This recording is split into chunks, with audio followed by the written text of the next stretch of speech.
Mais avant de développer tous ces titres, direction l'Eure-et-Loire, précisément à Favières, près de Chartres, une course solidaire était organisée aujourd'hui pour aider une petite fille de 4 ans atteinte de leucémie. Son père organise des courses dans toute la France, comme celle que vous allez voir dans ce reportage. Objectif, récolter des fonds. Sur place, Margarita Govorine et Anthony Capra.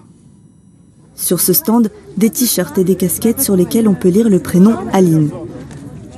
Aline, c'est elle, une petite fille de 4 ans atteinte de leucémie. Le cancer chez la petite a été détecté alors qu'elle n'avait que 4 mois. Un choc pour ses parents qui, depuis, se battent à ses côtés contre la maladie. On n'est jamais préparé. C'est un tsunami qui arrive dans une famille. Je le vis mal, il y a une part de culpabilité, même si je sais que voilà, j'y suis pour rien. La peur de l'avenir est constante. La peur de perdre mon bébé, la peur de faire des projets, de ne plus l'avoir près de moi, tout simplement. Une idée inacceptable pour ses parents qui veulent faire avancer la recherche sur les cancers pédiatriques en France. L'objectif, c'est sensibiliser, faire connaître, briser les tabous et bien sûr donner envie aux gens de faire des initiatives de cet ordre-là.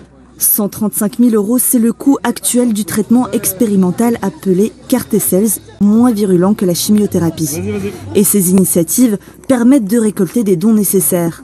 Courir 2, 5 ou 10 km avec une participation de 11 €, c'est ce que propose Ludovic. On est solidaire avec les enfants qui sont eux aussi dans leur marathon, qui est la maladie. Donc si eux souffrent un petit peu, nous on peut encore plus pour leur envoyer un message fort. C'est qu'on les soutient. On veut participer à leur guérison, à notre façon. Chaque année en France, entre 2500 et 3000 nouveaux cas de cancer sont détectés chez les enfants. 500 d'entre eux n'en guérissent pas.